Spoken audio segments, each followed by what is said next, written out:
საღამო მშვიდობის თქვენ უყურებთ ამავების ბაზარს. ტაბულაზე მე დათო პაიჭაძე ვარ, ჩვენი სტუმარია მარიამ შხეკვიშვილი, საქართველოს აგრარული უნივერსიტეტის ვეტერინარული კლინიკის მთავარი ვეტერინარი.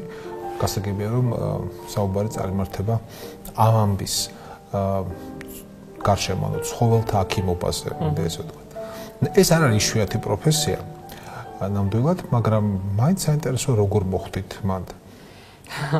და როცა ადამიანი ირჩევს ექიმის პროფესიას, ადამიანების ექიმისას, იმას ამას არ ეკითხებიან, ახლა გასაგებია რომ რაღაცა მეინსტრიმია, ხო, ყოველთვის ირჩევდნენ ამას. მაგრამ აი ცხოველების ექიმი ამ არჩევანს არ ვთქვი რომ ჭირდება განმარტება, არა, მაგრამ მაინც საინტერესოა როგორ მოხდა ეს.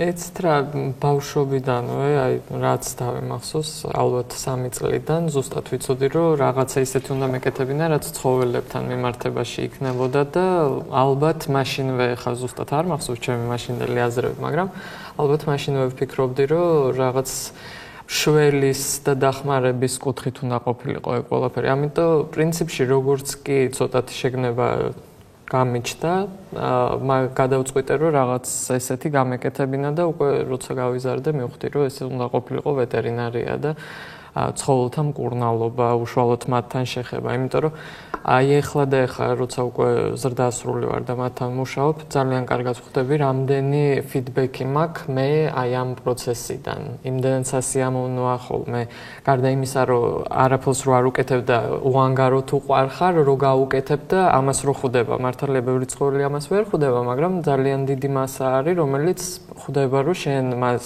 უშველი გადაარჩინე და შესაბამისად ძალიან კარგი. ცხოველებს ამჩნევთ მადლიერების გზნობას? კი. თუმცა ზოგიერთი, აი ხო გეუბნებით, ზოგიერთი ძალიან დაძაბულია ურთიერთობაში მერე სამბოლოოდ, მაგრამ მახსოვს ამას წინათ ვიღაცამ ჩემო პაციენტის პატრონმა დამირეკა და მარიკაო ტელევიზორშიო შენი ხმა ისმოდაო და ძაღლიო მეორე ოთახში იყო და როგორც შენი ხმა გაიგო, გამოვარდაო და ტელევიზორს წინ დაუჯდაო და კუდის კიცინი დაიწყო. ანუ აქვთ ეს შეგნება ცხოველებს. თქვენი შეიძლება ადამიანს შურდეს კეთილი შურით, თუნდაც მარტო იმიტომ რომ თქვენი მოწოდება და საქმიანობა როგორც ვეთყობთ მეც ემთხვევა. იმიტომ რომ მასე ბავშვობიდან, ადრეული ბავშვობიდან გინდოდეს ის რაც რის რეალიზებასაც მე ახდენ უკვე მოზრდილობისას არ არის ეგ ძალიან ხშირი ამბავი. თქვენი ერთი სამუშაო დღე რო აღწეროთ ძალიან მოკლედ. ერთი სამუშაო დღე დილიდან ძალიან დატვირთული ვარ, იმიტომ რომ სანამ სამსახურში მივალ, მანამ უკვე რაღაც სამსახურის საქმეებს ვაგვარებ და მე უკვე დილა იწყება 11 საათზე, ძირითადად ხოლმე დილით დაგეგმილია ოპერაციები, გეგმიური ოპერაციები და უკვე ოპერაციების შემდეგ დანარჩენი ნაკადით როგორც მოდის პაციენტები, იმის მიხედვით ამ პაციენტებთან მუშაობ საღამოს 6 საათამდე და 6-ის მერე უკვე ადმინისტრაციულ სამუშაოებს ვასრულებ, იმიტომ რომ ჩვენ კლინიკას დიდი მასშტაბი აქვს და ზოგადად ბევრი საჭიროება არსებობს და ყველაფერი უნდა იყოს ისე, რომ შეფერხება არ ქონდეს კლინიკას მუშაობაში. მე მგონია რომ ყველა პროფესიას აქვს რაღაცა სირთულე, აი თქვენსას რა სირთულე აქვს? რით არის ის ძნელი? ალბათ უფრო ადამიანებთან ურთიერთობა ერთის მხრივ, იმიტომ რომ ძალიან ხშირად, როდესაც პაციენტი მოყავთ, ანამნეზი უნდა შეაგროვოს ვეტერინარმა, ხო, გამოკითხოს რა ჭირს, როგორ ჭირს. რამდენჯერაც კითხვას დასვა, შეიძლება ერთი და იგივე კითხვა დასვა რამდენჯერმე და სხვადასხვა პასუხი მიიღო. ამიტომ ძალიან რთულია ერთი საუბრისას? ერთი საუბრისას კი. ან თუნდაც პირველ დღეს ერთს ამბობს პატრონი, მეორე დღეს მეორეს ამბობს და ნუ აი ხო ხვდებით, ქაოსში ხარ ცოტა არ იყოს და ფაქტიურად რჩები ცხოველის პირისპირ, რომელმაც თავისი სიმპტომატიკით უნდა გითხრას და გარდა ამისა, ანალიზებითაც რა თქმა უნდა, რა ჭირს და შენ უნდა გამოიცნო. ამიტომაც ჩემი პირადი თხოვნა არის ყოველთვის პატრონებთან, რომ რაღაცა რაც არის, თქვენ თავიდან ბოლომდე ისე როგორც იყო, რომ ჩემთვისაც უფრო მარტივი იყოს და ცხოველისთვის თავისთავად უფრო შედეგიანად წარიმართოს მკურნალობა. თუ გიფიქრეთ, რა ცოდნა სჭირდებათ, რა ცოდნა აქვთ და რა ცოდნა აკლიათ ცხოველთა პატრონებს საიმისოდ, რომ თავიანთი ეს ცხოველი რაღაცნაირი სიტყვა, თავენ ცხოველი ყავდეთ ჯანმრთელად. იცით რა, პირველ რიგში ალბათ ის მომენტი, რომ სანამ ვინმე გადაწყვიტავს რაღაც ცხოველი იყოლიოს, აუცილებლად თუ ეს ჯიშიან ცხოველზე არის ლაპარაკი, მინიმალური ინფორმაცია მაინც მოიპოვოს ჯიშობრივი თავისებურებებიდან გამომდინარე, იმიტომ რომ იმდენი სელექციის ფონზე, რამდენიც ცხოველებში და ძაღლებში და კატებში იყო ჩატარებული, ძალიან ბევრი გენეტიკური დაავადებები აქვთ ცხოველებს და უცაბედად პატრონი რო აღმოაჩენს რაღაც ცხოველის სიცოცხლის გარკვეულ სტადიაზე, რომ აი ეს პრობლემა აქვს და უბრალოდ მას ამ პრობლემასთან გამკლავება თუნდაც ფინანსურად არ შეუძლია, ან უბრალოდ არ შეუძლია და მორჩა, ხო? ამ პრობლემებს რო არ წააწყდნენ, თავისთავად ჯობია, მე მესმის, რომ საქართველოში ბევრი ლიტერატურა არ არსებობს, მაგრამ არსებობს ინტერნეტ სივრცე, სადაც ძალიან ზედაპირულ ბლოგებს თუ არ მივხედავთ, საკმაოდ კარგი ინფორმაციის მოპოვება შეიძლება და შესაბამისად უკვე პატრონმა იცის, რას დააკვირდეს, რას მიაქციოს ყურადღება და რა ინფორმაციით მოვიდეს ჩვენთან. ყურადღებისკენ არ უბიძგოს. არც ერთ შემთხვევაში არ ბლოგებმა. არა, ხო, არა, იმიტომ რომ ძალიან ხშირად ხოლმე ისეთი ინფორმაციით მოდიან, რომ ინტერნეტ ექიმისგან, რომ მე უკვე მსგავს ადამიანებთან ურთიერთობა ძალიან ძნელია, იმიტომ რომ თulis რომ შენზე მეტი იცის და შენზე მეტი გამოცდილება აქვს.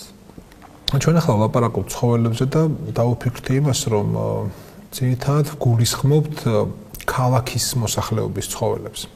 ამ დროს საქართველოში ალბათ გაცილებით ბევრია ცხოველი, რომელიც ცხოვრობს არა ქალაქად, არამედ სოფლად მკვიდრი მოსახლეობის კარმიდამში. აქ ერთი რამეა საინტერესო. რახან მე სრულად სტერილური ვარ ვეტერინარული ცოდნის თვალსაზრისით, მაინტერესებს სპეციალიზაცია მომართულობა ვეტერინარებისა უპირატესად ქალაქის ცხოველებზე ხომ არ ჩაგრავს ბჭყალებში ცხოველებს, რომლებიც სოფლის მეურნეობის ნაწილნი არიან. არა მგონია, იცით რა, ყველა პრინციპში ხრები, ძროხები, თხები და სხვები და სხვები. კი, არა, ყველა პრინციპში ჩვენ გავამდინარეობთ იმ გარემოებიდან, რომელიც ჩვენს ირგვლივ არის, ხო? შესაბამისად მე ხარ ვეტერინარია რა საჭიროებებს ერგება უფრო დღეს საქართველოში? სოფლის ქალაქის თუ იცით როგორ დავყოფდი, რომ ქალაქის თავისას და სოფლის მეურნეობის შემთხვევაში ძალკე კუთხეა, იმიტომ რომ ამის რაღაცა გამიჯნა, ხო, ამ წუთისთვის შეუძლებელია ადრე თუ უფრო მეტად სოფლის მეურნეობის ცხოველებს ექცეოდა ყურადღება. ეხლა ისე, რა თქმა უნდა, ძროხა, ცხვარი, ღორი თავისთავად აქტუალურია და უფრო წინა პლანზე წამოიწია ძაღლი, კატა, იმიტომ რომ ადამიანების შემთხვევაში ალბათ უკვე მოიტანა გარემოებამ, რომ გარდა ადამიანისა, ადამიანს, ასევე ადამიანი ურთიერთობა ძაღლს, კატას და ამისგან იღებს სიამოვნება. შესაბამისად, მეტი ცხოველი ყავთ სახლში, თუნდაც სოფლად, ძაღლის და კატის სახით და ცდილობენ რომ რაღაცა მიხედონ, იმიტომ რომ ჩვენ ყავს მაგალითად პაციენტები, რომლებიც ბოთიდან, ზუგდიდიდან, აი ესეთი ადგილებიდან ჩამოყავთ, ზესტაფონიდან, ძაღლებზე და კატებზე საუბარი, იმიტომ რომ იქ ვეტერინარები მხოლოდ სასოფლო სამეურნეო ცხოველებზე არიან მომართულები. დიდ ქალაქებში, ახლა ჩვენ შემთხვევაში თავისთავად უფრო მეტად ძაღლი კატამ და დავთქვათ ესე სოფლის ვეტერინართა დისკვალიფიკაციის პრობლემა არ დგას? არა მგონია, არა. კარგი, ჩვენ თქვით, რომ სოფელი ცხოველად ეს არის მეურნეობის ნაწილი და ეს არის შემოსავლის წყარო. ქალაქში ეს ასე არ არის. თქვენ ახსენეთ სიამოვნება, რომელსაც ადამიანი იღებს ცხოველთან ურთიერთობით. აი კიდევ რა ძირითადი ემოციები და რა სენტიმენტები შეიძლება აბამდეს ადამიანს ცხოველთან და ასურვებდეს მას იყოლიოსის სახლში, ქალაქად. იცით რა შეგიმჩნევიათ თქვენ? მე ვფიქრობ, ალბათ ის უანგარო სითბო და სიყვარული, რომელსაც ცხოველი გარდა იმისა, რომ თქვათ ვიღაცა სიამოვნებს უბრალოდ ბეწვზე ხელის გადასმა, მეორეა, რომ ადამიანები თვითონ ურთიერთობისას ძალიან რთულები არიან, მიუხედავად იმისა, რომ შეიძლება იყოს ახლობელი შენთვის, მაინც რაღაცას აღმოაჩენ ყოველთვის. ცხოველის შემთხვევაში ეს არ არის ასე. კატის, თუ ვთქვათ, კატის მეპატრონეები არიან, ხო, ადამიანები იციან, რომ ის კატა შეიძლება იყოს უკარება, ხო, და მე სულ ვიძახი, ჩვენ ვცხოვრობთ ჩემ კატასთან და არა ჩვენი კატა ცხოვრობს ჩვენთან. ესმით, იმიტომ რომ აბსოლუტურად თავისი სივრცე აქვს, როცა უნდა მაშინ არის კარგი შენთან, როცა არ უნდა აბსოლუტურად ცალკე მდგომი არსებაა ოჯახში და ძაღლის შემთხვევაში ის ემოცია რაც ზაღლებისგან მოდის, იცი რომ უბრალოდ აი ესეთია თბილია, უყარხარ ყოველგვარი რაღაცა მიზეზების გამო, მარტო იმიტომ რომ შენ ხარ შენ და ალბათ ამიტომ. უფრო გულწრფელი დამოკიდებულებების გამო მე ვფიქრობ. თქვენ ახსენეთ რომ ადრე უფრო ვეტერინარული პროფესია უფრო მოთხოვნილი იყო სოფელ ადგილებში და ეხლა შეიძლება ქალაქში უფრო არ არის, მაგრამ მეტია ვიდრე ადრე იყო. ეს ნიშნავს ცვლილებას კულტურაში და დღევანდელ ვითარებას თუ შეადრე თქვა საბჭოთა პერიოდს, იქაც ახლა ნამდვილად ვერ ვიტყვი რომ სახლში თბილისში ძაღლები არ ყავდათ, მაგრამ მაინც იშვიათობა იყო და ძაღლიანი ადამიანი ძალიან ჩანდა ხოლმე მახსოვს. თან ამ ძაღლებს შორის საგრძნობი ნაწილი იყო მონადირე ძაღლები, ანუ ყავდათ მამაკაცებს, რომლებიც ნადირობდნენ. ეს უფრო ჭარბობდა. ეხლა 90-იან წლებსაც ეხება იქ ძაღლი პატრონს ვერ ცნობდა, ესე ვთქვათ, ბნელი წლები ასრულიათ და ძაღლები იყვნენ ქუჩაში. და ეხლა ეს კულტურა რაღაცნაირად გამოჩნდა და ალბათ პირველად ხდება საქართველოს ისტორიაში, როდესაც ადამიანებს ყავთ არ ვიტყვი მასობრივად, მაგრამ შესამჩნევად ყავთ შინაური ცხოველები. ძაღლები ჩაან, იმიტომ რომ მან გასაერთნობა ჭირდებათ, თორემ კიდე შეიძლება სახლში სხვა ცხოველები ყავდეთ. თქვენ დაკვირვებით, აი რა ტენდენციების, რა დინამიკის შემჩნევა შეიძლება ქართველების ცხოველებთან ურთიერთობაში? თქვენ ხო დიდი ხანია ამას უყურებთ. კი. ანუ ისევ ადამიანის ფაქტორს ერთ დაკვირვებას შემოგთავაზებთ, რომელსაც შეიძლება არანაირი ფასი არ კონდეს. ქართულ ენას თუ დააკვირდები და აიღებ შინაური ცხოველების სახელას, მხოლოდ შინაურის. და მე გაიხსენებ გამოთქმებს, რომელშიც ეს ცხოველები ფიგურირებენ. მაინც კარგს არაფერს არ ნიშნავს, ხო? ანუ იქ ხა ძაღლმა და ღორმა იცის რომ იტყვი ხა ღორი, ვირი, მაინც დადებითი შინაარსის მატარებლები არ არიან, ხო? იტყვი ქათამს და გასაგებია ხა რომ გულისხმობ რაღაცა უტვინო არსებას, განუვითარებელს, ასაშ დაბრკოლებულს. სხვა არის ისეთი დაბნეულობის და შეუგნებლობის, თხას კიდე შეიძლება ახლდეს პატარა დადებითი აზრი, რაღაც გოგოზე იტყვიან ხოლმე თხას და შეიძლება იმ გოგოს მშობელს ეს არ ეწება, ხო? ადამიანთან ასოცირებაში. მოგეთ რომ ჩამოყვემ შინაურ ცხოველებს, ერთ-ერთი კატა არ ფიგურირებს მაინც და მაინც ეს ტრადიციულ გამოთქმებში არც იმჩნევენ კატას და ცხენსაც შეიძლება ჰქონდეს რაღაცა პოზიტივი მოქონდა. დანარჩენები, ხო? დანარჩენები ესენი არიან ერთმნიშვნელოვნად ნეგატიური აზრის მატარებელი ერთეულები ეპითეტებში. არ ვიცი ხა ეს რას ნიშნავს. ბუნებრივია, ვერ იტყვი რომ ეს ნიშნავს რომ ადამიანს არ უყვარს, ქართველებს ცხოველები არ უყვართ, იმიტომ რომ ბევრ ენაში შეიძლება მსგავს ვითარებას წააწყდა. მაგრამ სურათი კი ეგეთია.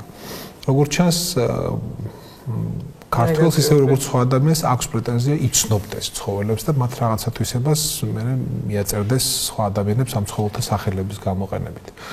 მაგრამ ეს მაინც ძველი ამბავია, ეს არის საუკუნეების მანძილზე მომდინარე ამბავი და ჩვენ ვლაპარაკობთ ბოლო ალბათ 10 წლის ისტორიაზე. ყოველ შემთხვევაში მე ეს პერიოდი მქონდა მხედველობაში. როდესაც გეკითხებოდით აი ამას, რა ტენდენციებს და რა დინამიკას, ანუ რა ცვლილებას ხედავთ იმ სენტიმენტებში, იმ მიდგომებში, რაც ჩვენს მოქალაქეებს აქვთ ცხოველთა მიმართ.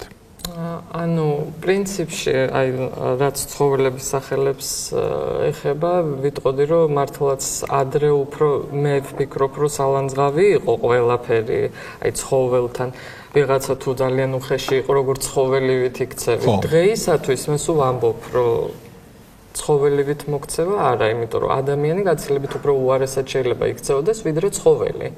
იმიტომ რომ ადამიანი შეგნებულად აკეთებს რაღაცას, ცხოველები ვთქვათ თავდაცვის მიზნით, ხო. გითხრათ სიმართლე, ადრეულ პერიოდში ალბათ კიდევ უფრო ფინანსურ საკითხებთან დამოკიდებული იყო ეს ყველაფერი, როდესაც ცხოველები ან ყავდათ სახლში, ან არ ყავდათ და პლუს იმასთან დაკავშირებით, რომ ცხოველი არ აღიქმებოდა რაღაც ცოცხალ არსებად და ოჯახის წევრად.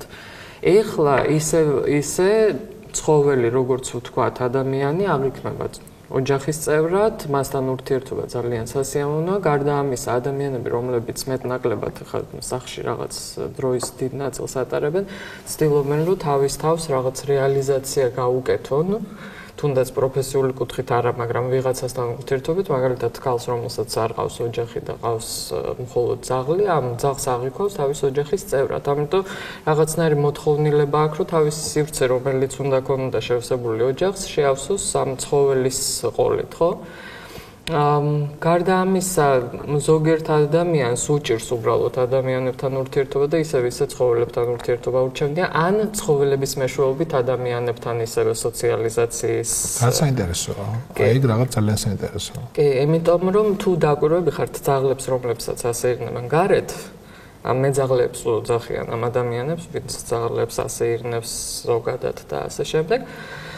ჩვენ ყველა ერთმანეთს ვიცნობთ ერთ სივრცეში ვინც ვასეირნებთ, იმიტომ რომ ძალიან მარტივია ელაპარაკო ვიღაცას, რომელსაც არ იცნობ, შენ ძაღლზე, მის ძაღლზე გაცვალონ თავიანთი აზრები ამა თუ იმ საკითხთან დაკავშირებით, შესაბამისად ახალი ნაცვლად. აზრებიც, ინფორმაციაც, ინტერესები შეაჯერონ და ასე შემდეგ. კი, გაცილებით უფრო მარტივია, შეიძლება სხვა კუთხით ვერ ისაუბრონ სხვა თემებზე, მაგრამ ეს არის რაღაცა ურთიერთობების გაღრმავების, ალბათ ადამიანების გაცნობის ერთ-ერთი საშუალება და შესაბამისად მე ვფიქრობ, რომ ზოგიერთი ამას ასე იყენებს. თუმცა ერთის მხრივ კარგია, იმიტომ რომ ამდენ ცხოველს, რამდენიც საქართველოში ჩნდება დღეს, იმიტომ რომ ყველაფერი ჯვარდება საქართველოში, მიუხედავად კარგი გენეტიკისა, ცუდი გენეტიკისა, ყველას გონია, რომ ცხოველი უნდა ჯვარდებოდეს, შესაბამისად ჯვარდება სტიქიურად თუ შეგნებულადაც? არა, შეგნებულად და არასწორად ამის თქმა უნდა. კი, შეგნებულად და არასწორად, იმიტომ რომ ყველას მიაჩნია, რომ ყველაფერი უნდა მრავლდებოდეს, ეს ჯანმრთელობისთვის კარგია, ასე შემდეგ, ამიტომ ყავს დიდი რაოდენობით ცხოველები, რომლებსაც სჭირდებათ მეპატრონეები, ხო?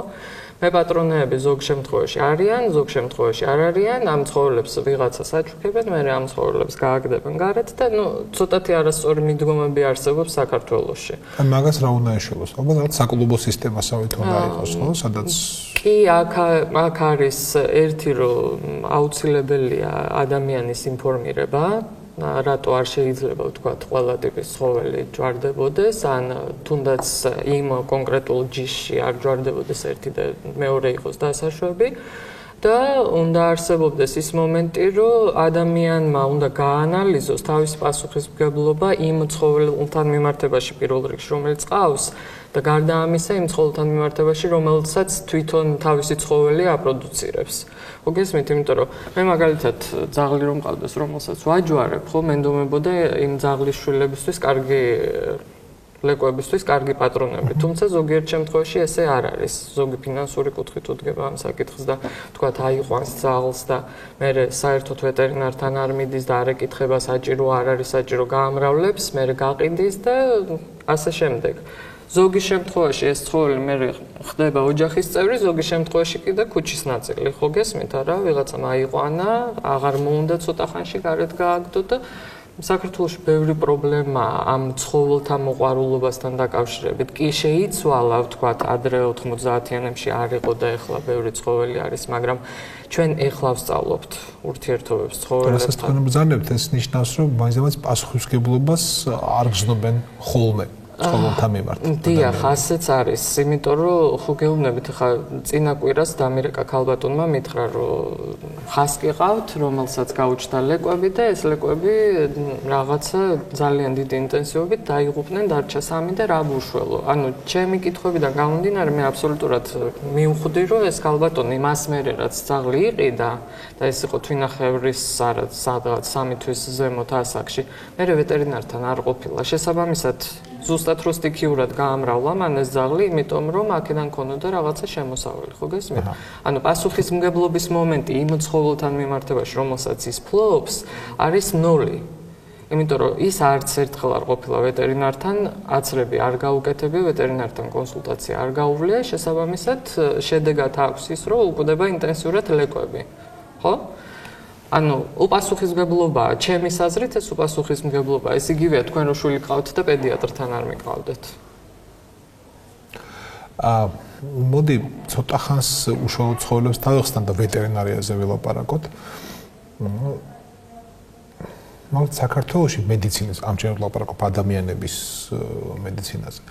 მედიცინის მხრივ არის უთანაბრო მდგომარეობა, არის რაღაცა დარგები, სადაც საქართველოს შეიძლება გაუტოლდეს, ანუ ქართველი ექიმები თავიანთი პროფესიონალიზმით გაუტოლდნენ მსოფლიო სტანდარტებს და არის სფეროები, სადაც ჩამოვრჩებით.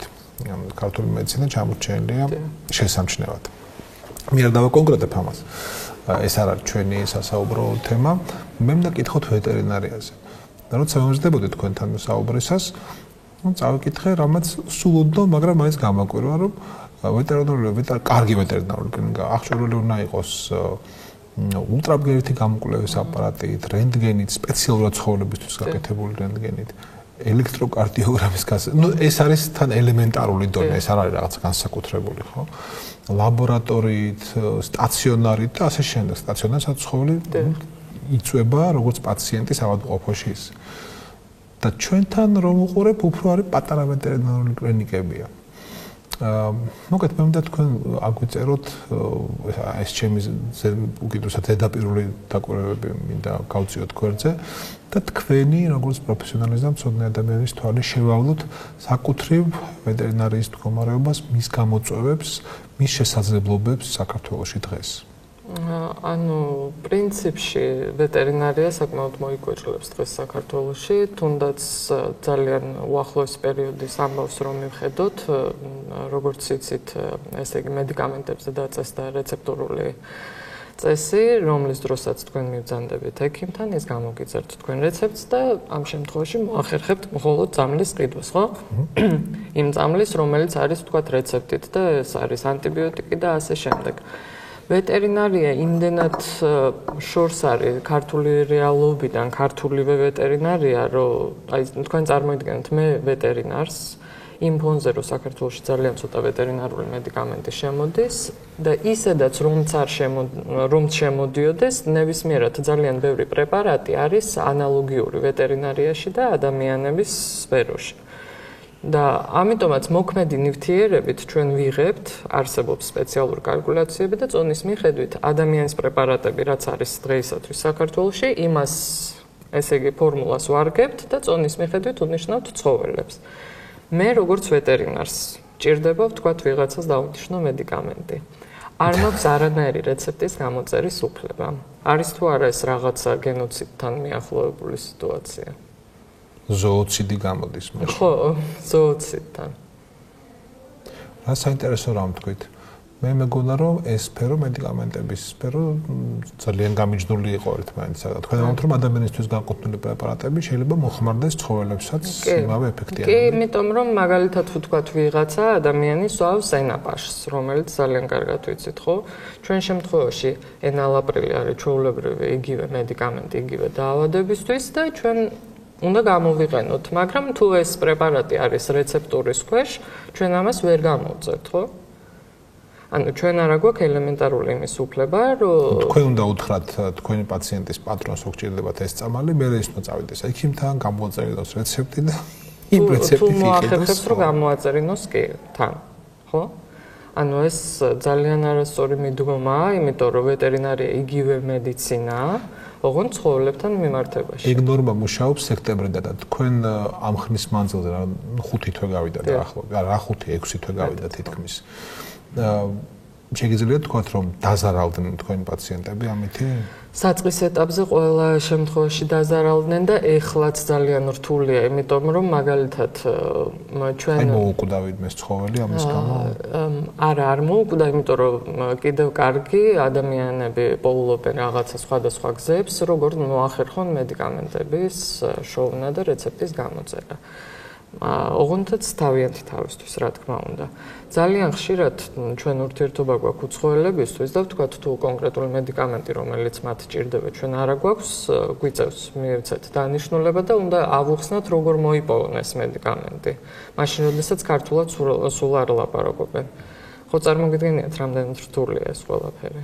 მე ვერაფერ ვფიქრობდი, რომ მთავრობის პოლიტიკა მიმართული აი ამ ფარმაცევტულ სფეროზე და არ ტყავდა ცხოველებსაც. მე მგონია რომ ეს საერთოდ ცალკე სეგმენტი იყო. საქმეც მაგაშია, ანუ ჯანდაცვის სამინისტრომ როდესაც ეს წესი შემოიღო, ამაზე საერთოდ არ იფიქრა.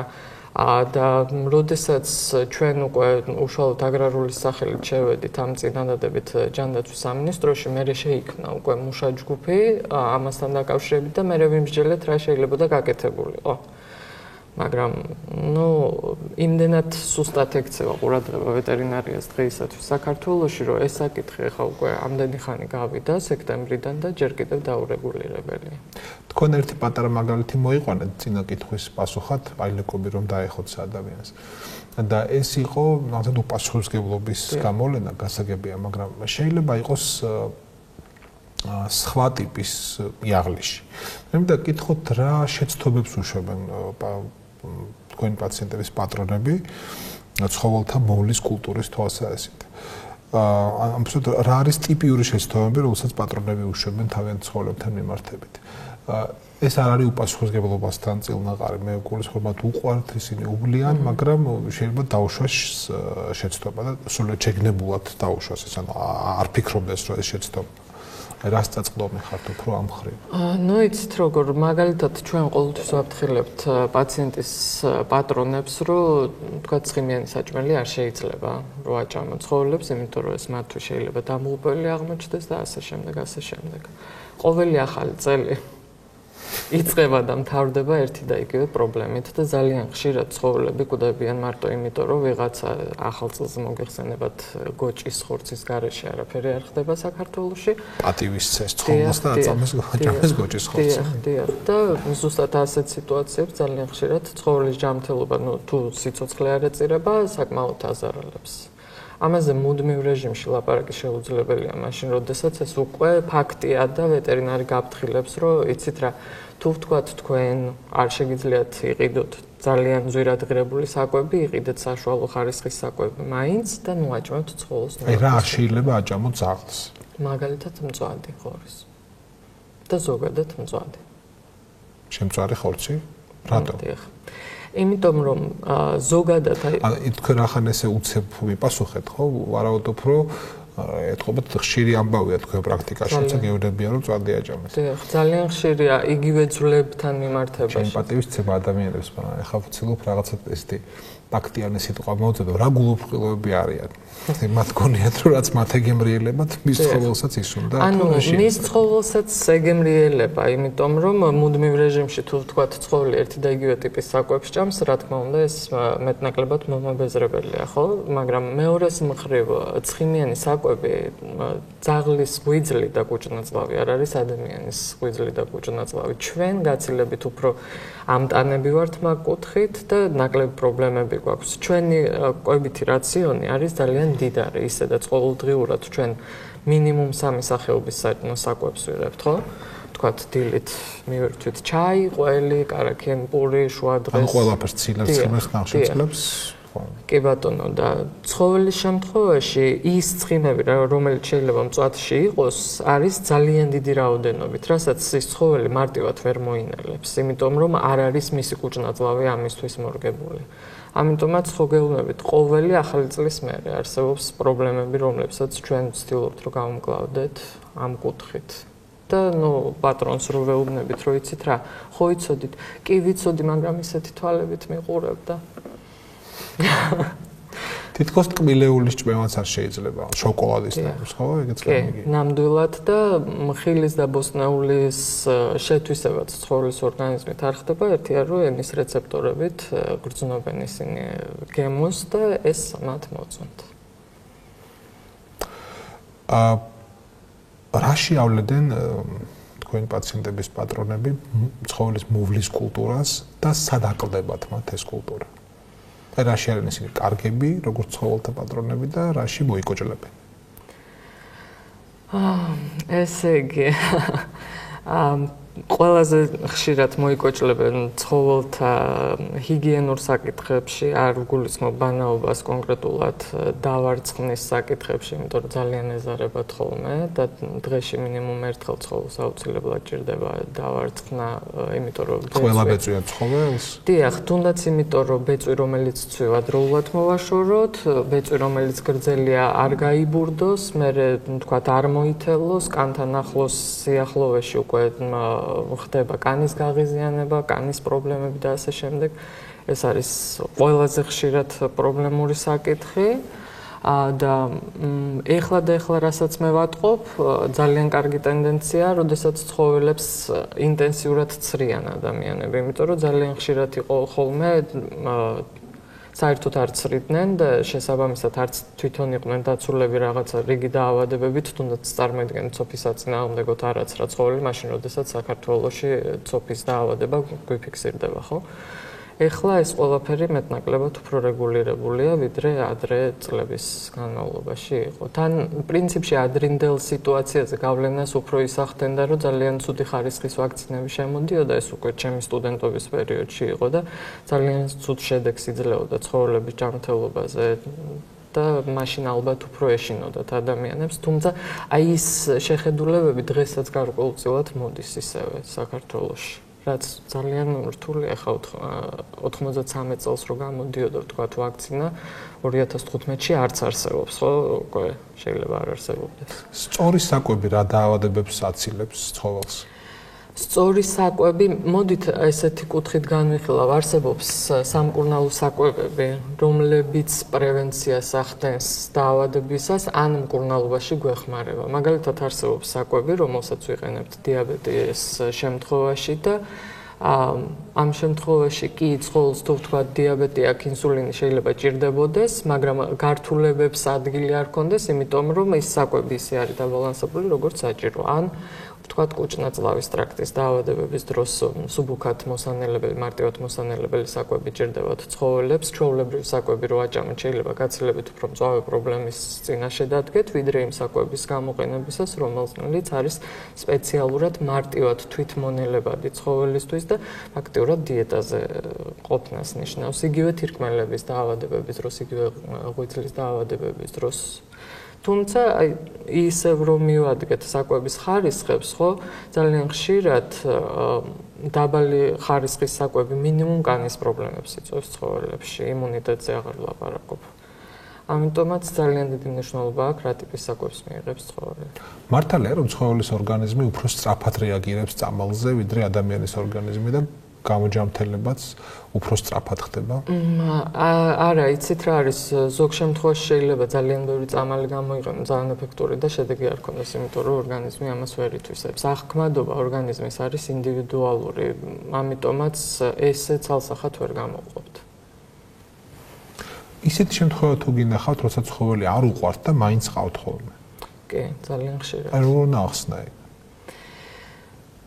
ალბათ გარკვეულწილად რაღაცა პასუხისმგებლობის მომენტი მაინც აქვთ იმ ადამიანებს, რახან აიყვანეს ეს ცხოველი ყავდეთ. თუმცა მინდა გითხრათ, რომ მაგალითად მე მაქვს კონკრეტული ისეთი სიტუაცია, სადაც ჩემ ნაცნობს არაერთხელ ყოლია მონადირე ძაღლი, თვითონ ეს ადამიანი არის მონადირე.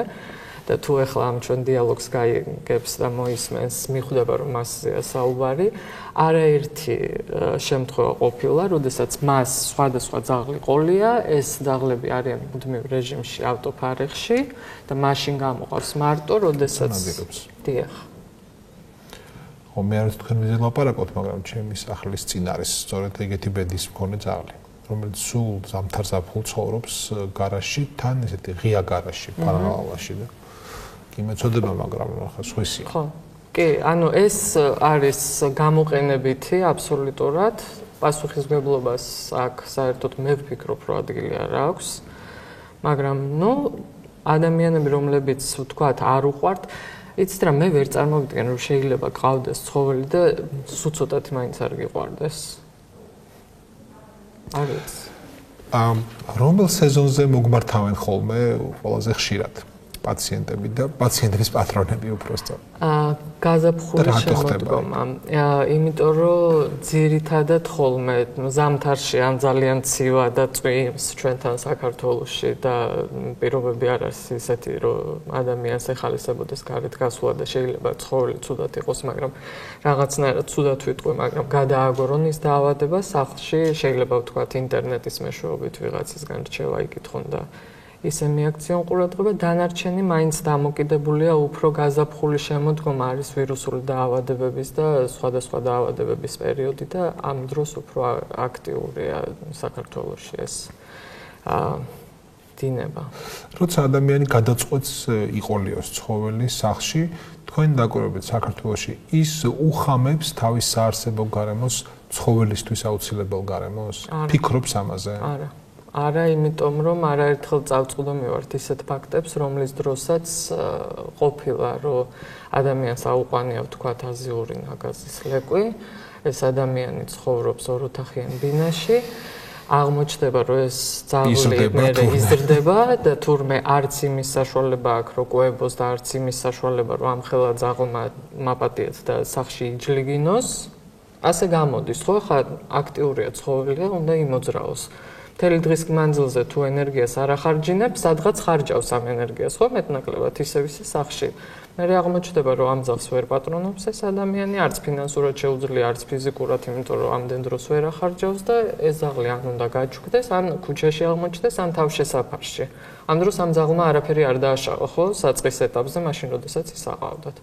ამიტომ ვამბობ, რომ ძალიან ბევრი ადამიანი ცხოველს იყვანს, იმიტომ რომ ესე უნდა, ან ესე მოდაშია და ამის იქით ინფორმაციის მოპოვებას არ ახდენს. სად არის ინფორმაცია ინტერნეტის გარდა, რაც თქვენ ახსენეთ უკვე? იცით რა, მე მგონი რომ არავინ არ დააზარდება იმ ადამიანს, რომ მოვიდეს ვეტერინარულ კლინიკაში და იკითხოს, აი ვთქვათ რა ჯიშის ძაღლს. წინასწარი კონსულტაცია დაიაროს. დიახ, რა ჯიშის ძაღლს, ან რა ჯიშის კატას მირჩევთ. თუმცა ვეტერინარია ეს ცხოველთა მედიცინაა, მაგრამ რაზეც თქვენ ლაპარაკობთ, ეგ უფრო ეთოლოგიას გავს, ანუ ცხოველთა ქცევის ცოდნე. განასხვა არ არის და ვეტერინარი სხვა? არა, გასაგებია, მაგრამ ჩვენ საქართველოში ყველაფერს მორგებულები ვართ და ამიტომაც მე ვფიქრობ, რომ ადამიანის რაღაცნაირად უპასუხისმგებლო ნაბიჯის გადადგმას ასევე ხელი უნდა შეუშალოთ ჩვენ ვეტერინარებმა, იმიტომ რომ საბოლოო ჯამში მე ისევ ჩვენ გვაქვს ამ ცხოველებთან ურთიერთობა და თუ რაღაცით მოვახდენთ იმ პრევენციას, რომელიც მაგალითად ცხოველის ქუჩაში ყოფნას განაპირობებს, რა თქმა უნდა, ჩვენ გვერჩევთ წინასწარმეტყველოთ ამ საკითხში ჩართულები და ეთოლოგიაზე გამოხსენდა განსვენებული პრემიერ-მინისტრი ზურაბ ჟვანია, რომელმაც ერთხელ თქვა, ჩემთვის დავიწყარი ფრაზა, სულ მე მახსოვრებდა ეს ფრაზა. მან თქვა, რომ მე ვარ ცხოველთა ქცევის სპეციალისტი, რაც ხშირად ძალიან მეხმარება ჩემს კოლეგებთან ურთიერთობაში, ანუ პარლამენტარები და პოლიტიკოსები იგულისხმო. თუ ეს მართალია, ცხადია, მარტო ირონიით ნათქვამი არ არის, ხო? თუ ეს მართალია, საინტერესოა მარტო პოლიტიკოსებთან ურთიერთობის, პოლიტიკოსების გაგებისათვის გეხმარება ცხოველთა ცოდნა, თუ აი თქვენ მაგალითად, რომელიც ვარაუდობთ, რომ ვინც ვარაუდობ, რომ თანაბარი ინტენსივობით ურთიერთობთ ცხოველებთან და ადამიანებთან, დახმარებიან ცხოველები მათი ქცევის შეცნობა და ცოდნა. დახმარებიათ ადამიანის შეცნობაშიც, ხო? კი, აიცით რა არის, ვამბობ, თუ ჩვენ ვეტერინარებს გვესმის ცხოველების, რომლებიც ხმას არ იღებენ, მაგრამ თქვათ თვალის გამოხედვაზე, კუდის კიცინის ან ზოგადად პოზიციაზე, რა პოზიციაში აქვს კუდი დაფიქსირებული, ან ძაღლს, ან კატას, ხვდებით რა განწყობა აქვს ჩვენს მიმართ, ან საერთოდ არსებული სიტუაციის მიმართ, მით უფრო მარტივია ჩვენთვის ამოვიცნოთ ადამიანები, რომლებიც ლაპარაკობენ და თუნდაც ორ წინადადებაში შეიძლება გაიგო იმ ადამიანის აზრები, რაზე ფიქრობს ეს ადამიანი. მე ვფიქრობ, რომ კი, საკმაოდ. მოდი გაცემის მიწურულს შევეხოთ ერთ პატარა თემას, ეს არის ბავშვები და ცხოველები. ახლა ჩვენ ხანდახან აგვიჩუქდება ხოლმე გული ფოტოებზე, ხო, დაინახავ რომ პატარა ბავშვია ცხოველს ეხუტება და ასე შემდეგ, მაგრამ მე მფიქრია რაღაცა რისკებზე, რომელიც შეიძლება ამ დროს არსებობდეს. ეს ცხოველია მაინც, ხო? მე რახანა არ ვიცნობ ცხოველებს კარგად, არ ვიცი, მაგალითად დიდი ძაღლი პატარა ბავშვს როგორ შეიძლება აღიქვამდეს.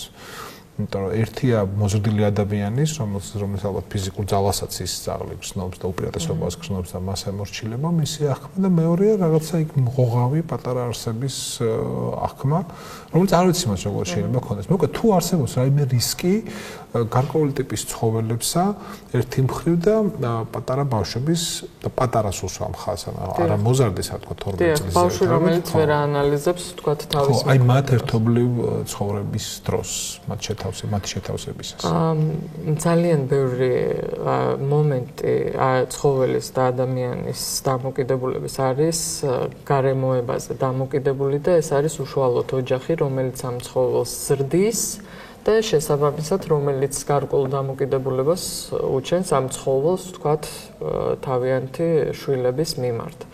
მე გეტყვით, რომ მე მყავს მეგობარი, რომელსაც სტაფორდშაირ ტერიერი ყავს სახლში და ის არანაირად აგრესიული არ არის ბავშვთან მიმართებაში. პირველივე დღეებიდან ქონდა ამ ცხოველს ბავშვთან ურთიერთობა და არის აბსოლუტურად სანდო ყველა მიმართებაში. იგივე მყავს ოჯახები, სადაც არიან ძალიან პატარა ბავშვები და ზომით დიდი ძაღლები და ეს ძაღლები, მინდა გითხრათ, რომ ადამიანი შეიძლება გაცილებით უფრო არაადეკვატური იყოს რაღაც მომენტში, ვიდრე ის კონკრეტული ცხოველი ბავშვებთან მიმართებაში.